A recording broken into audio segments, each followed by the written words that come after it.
Magandang araw po, Madam Vice President. Una sa lahat, nagpapasalamat po kami sa pagkakataon na binigyan niyo po sa amin at makapagtanong po sa inyo.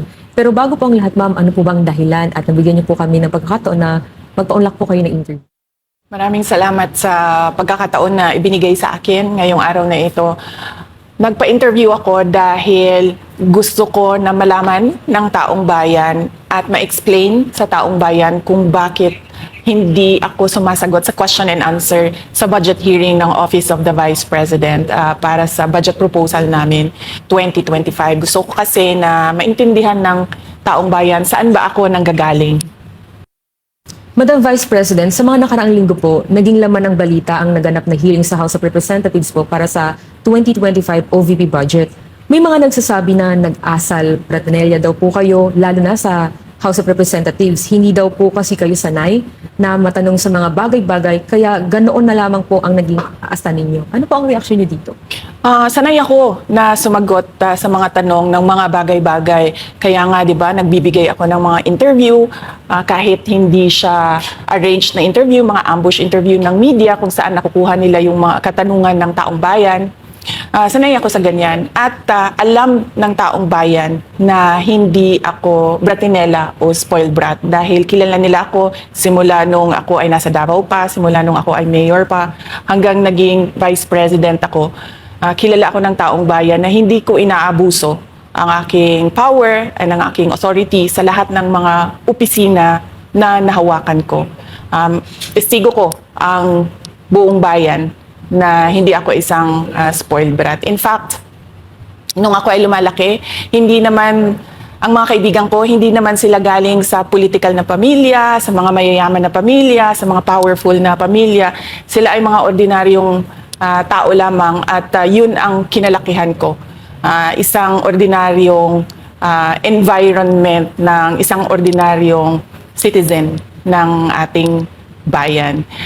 Sa palagay ko, hindi lang sanay ang iilan na mga miyembro ng House of Representatives na hindi nila makuha yung gusto nila at gusto nilang marinig na sagot. At hindi sanay yung mga iilan na mga representatives natin na sinasagot sila sa kanilang mga patutsada. Kaya sa tingin ko, isa din itong parang atake din nila na parang, oh, bratinela yan. Kahit na sumagot naman ako, hindi nga lang sa gusto nila. Kaugnay dyan, Madam Vice President, dito sa budget hearing, naniniwala po ba kayo na may kapangyarihan talaga ang Kongreso na busisiin ang budget po ng bawat ahensya ng gobyerno? Siyempre, oo, nakalagay yan sa ating saligang batas na ang Kongreso natin ang merong power of the purse. Kaya nga, di ba, merong mga budget hearings at merong pagpasa ng budget mula sa House of Representatives at sa Senado natin, sa Kongreso natin. Kinikilala natin yan. Kaya nga, di ba, pumunta tayo doon sa Senate hearing, pumunta tayo doon sa House of Representatives na hearing dahil nagpresenta tayo ng budget. Ang ginawa ko lang ay sinabi ko, i-forgo namin yung question and answer na parte ng budget hearing. Pero kaugnay po dyan, Madam Vice President, hindi po ba dapat malaman din ng taong bayan para saan po ang pondo ng OVP? At saan po gagamitin itong panukala po for 2025? Yes, napakahalaga sa akin na malaman ng taong bayan ang Office of the Vice President budget proposal. Kaya nga bago kami pumunta sa Senate, bago kami pumunta sa House, ay pinublish namin yung budget proposal namin sa aming website, sa Office of the Vice President, sa social media platforms namin. Ginawa namin siyang madaling intindihin ng taong bayan kung saan papunta yung budget proposal ng Office of the Vice President. Going back dun po kaninang sinabi nyo na yung ilang beses nyo pong sagot sa mga kongresista that you will forgo the opportunity to defend the 2025 budget proposal of the OVP and will defer to the wisdom of the Congress, bakit tila daw po iniiwasan niyo? Parang ganun po yung lumalabas daw. Oo.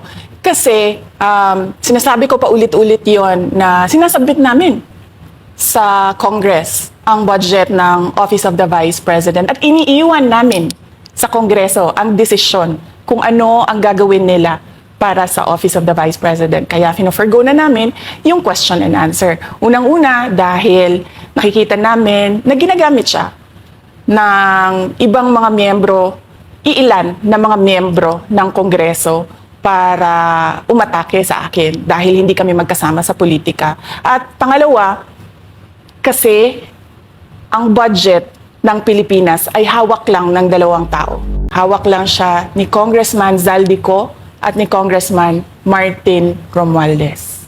Yan ang katotohanan. Halimbawa ko dito, medyo mahaba ito, kaya pagpasensyahan mo. Ang halimbawa ko dito, sa DepEd muna tayo. Sa Department of Education, noong taong 2023, merong 5 billion na inapprove para sa classroom construction. Nagulat ako kasi merong mga lumapit na miyembro ng House na humihingi. Hinihingi nila yung 5 billion, parte ng 5 billion na budget. Wala kasi akong experience sa ganyan.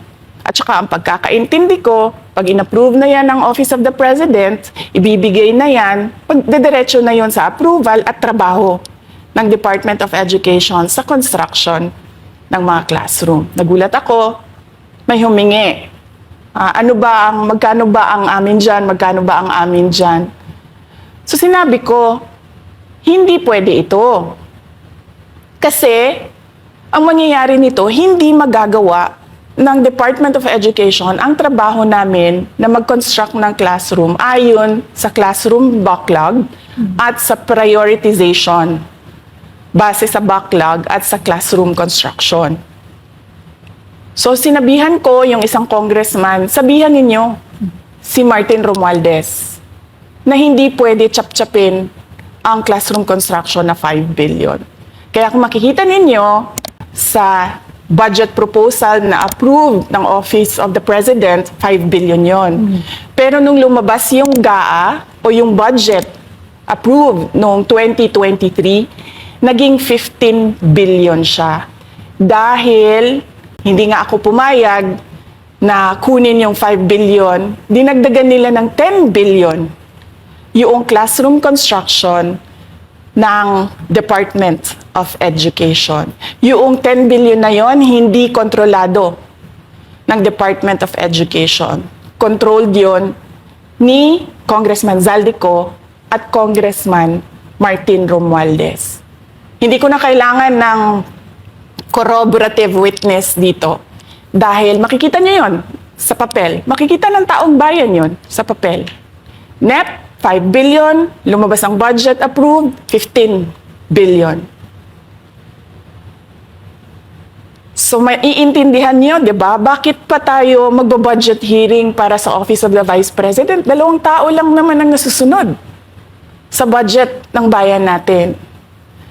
Halimbawa, taong 2024, kung makikita nyo, ang approved na budget ng Office of the President para sa classroom construction ay 19 billion. Noong lumabas na ang House version ng Appropriations Bill, ay naging 24 billion ito. So, approved 19 billion, paglabas sa House, naging 24 billion. At doon sa 24 billion na yon, kung hahanapin mo sa papel, kinuha nila ang 5 billion ng repairs ng classrooms at nilagay nila doon sa 19 billion para maging 24 billion siya. So ang naiwan sa repairs, sa kawawang mga classroom, ay 1 billion. Kaya, makikita nyo, sa papel, nandyan yan. Naging 24 billion. At hindi lang yan, dahil noong 2023 ay hindi ako pumayag na hindi masunod yung DepEd na rules sa paano mag-classroom construction based on need. Ang ginawa ngayong 2024, inattach nila ang listahan na kung saan gagawin ang mga classroom construction worth 17 billion. Makikita nyo yon sa papel. Pagdating namin sa Senate, nakita yun ng mga senador. Tinanong nila ang Department of Education, totoo ba o hindi totoo na galing sa inyo ang listahan ng 17 billion ng mga classroom construction? So sabi namin sa mga senador, hindi totoo. Hindi namin magagawa yung trabaho namin. Hindi natin masosolve ang classroom backlog kung ganito ang nangyayari. Pwede ba ninyo kaming tulungan? Yung mga senador naman, very helpful sila. Oo, tulungan namin kayo. Kaya nga kung makikita ninyo sa interpellation ng isang senador doon sa budget hearing sa Senate, tinanong niya diretso, galing ba sa DepEd ang listahan ng 17 billion? Galing ba sa DepEd ang listahan na inattach doon sa House version? Sinabi namin hindi. Hindi galing sa amin yan. On record yon. Makikita nyo sa mga videos, balikan nyo yung mga videos. Makikita nyo. Yes, my concern, Madam Chair, Mr. President, under the GAB, I observed that there was an increase in the budget for the construction of new classrooms from 19.6 billion to 24.6 billion. However, this is my concern, which you mentioned earlier, that the repairs and rehabilitation of classrooms was decreased from 6.5 billion to 1.5 billion. I also have information, Madam Chair, Mr. President, that 24.6 billion allocated under the GAB, but only 9.8 billion from the allocation is left to the discretion of DepEd. Kaya hindi ko na kailangan ng witness kasi makikita nyo sa papel. Tapos dumating ang BICAM, walang nangyari dahil ang nasusunod doon ay si Congressman Zaldico at si Congressman Martin Romualdez. Kaya nandun pa rin naka-attach yung 17 billion na ginawang listahan ni Co at ni Romualdez. In fact, balik lang ako konti sa'yo ha. Kahit yung mga congressman, nakikita nila yung problema ng ginawa nila na pag-attach ng listahan sa budget. Kasi doon sa basic education hearing noong May 2024 ng House of Representatives, merong isang congressman nagreklamo, bakit ang tagal ng classroom construction? Bakit ang tagal? Eh sabi nung USEC ng DepEd, kasi may pabago-bago sa listahan ng DPWH dahil hindi kami ang gumawa ng listahan. Yeah, Mr. Chair, with respect to the 17 billion in Annex A of the GAA, we are not privy on how the school sites were chosen. So, be it as it may, How is it chosen? I'm not privy to that, Mr. Chair. As, when the GAB came out, there was a 14.7 billion Annex A. Then when the committee, the GAA came out, from 14.7 it became 17 billion. So we are not privy to how the list was generated. So dagdag ko lang yan doon sa confirmation na kinuha nila yung budget ng DepEd at isa yan sa mga rason kung bakit ako nag-resign sa Department of Education. Hindi na ako papayag na sa susunod na taon, ganyan pa rin ang gawin nila at ako yung mananagot sa ginagawa nila. Kaya yan yung sinasabi ko, bakit pa tayo mag-question and answer dito para atakihin niyo ako? Eh, masusunod lang naman sa budget, 2 tao lang. Diba?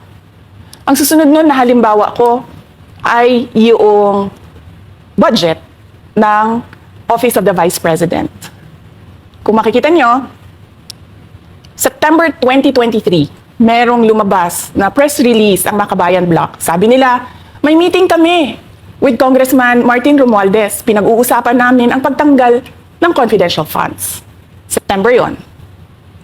Pagkatapos nun, nagkwento sa akin ng isang congressman. Sabi niya, lumapit daw sa kanya si Congressman Ko at sinabihan siya na tatanggalin namin ang confidential funds ni Inday Sara. Hindi ba siya magagalit? Ang sagot naman sa kanya nung kaibigan ko na congressman, alam mo, si Inday Sara, walang pakialam sa pera yan. Magtatrabaho yan, kahit anong budget. Alam niya yan. Dahil alam din niya, limitado ang pera ng gobyerno. Kaya magtatrabaho yan. Trabaho lang ang gusto niyan. Sinabihan siya. Inulit pa niya yung tanong. Tinanong niya yung congressman, sigurado ka ba na hindi magagalit si Inday Sara? Sabi niya, hindi. Kaya kung makita ninyo, doon sa budget hearing ng Office of the Vice President, ay dinefend namin ng maayos kung paano gagamitin ng confidential funds. Napapabilis ang trabaho, napapadali ang trabaho, dahil nakatarget yung mga proyekto. Pero pagkatapos nung plenary namin sa House, ay kaagad na lumabas, di ba? Walang 2 oras, lumabas ang statement ni Congressman Zaldico. Ano sabi niya? Unanimous decision ng party leaders under the leadership of Congressman Martin Romualdez, tatanggalin namin ang confidential funds. At para hindi halata na inaatake nila ako, ay tinanggalan din nila yung mga iba pang mga departments ng kanilang confidential funds. So nakikita nyo, bumulong ang Makabayan Block kay Martin Romualdez. At dahil sa kagustuhan ni Martin Romualdez na hindi siya atakihin, at dahil sa gusto niyang suportahan ang Makabayan at ang NPA, nakinig siya. At ang ginawa niya, tanggalin yung budget. Alam na nila kung anong gagawin nila bago pa kami pumunta sa plenary ng House. Hindi ko alam yon. Kasi nasabihan na lang ako nung kaibigan kong congressman pagkatapos na. Nung nakita ko na nagsabi si Zaldico, tanggalin niya ang confidential funds ng Office of the Vice President. So doon ko na lang naintindihan na aatake sila gamit ang confidential funds.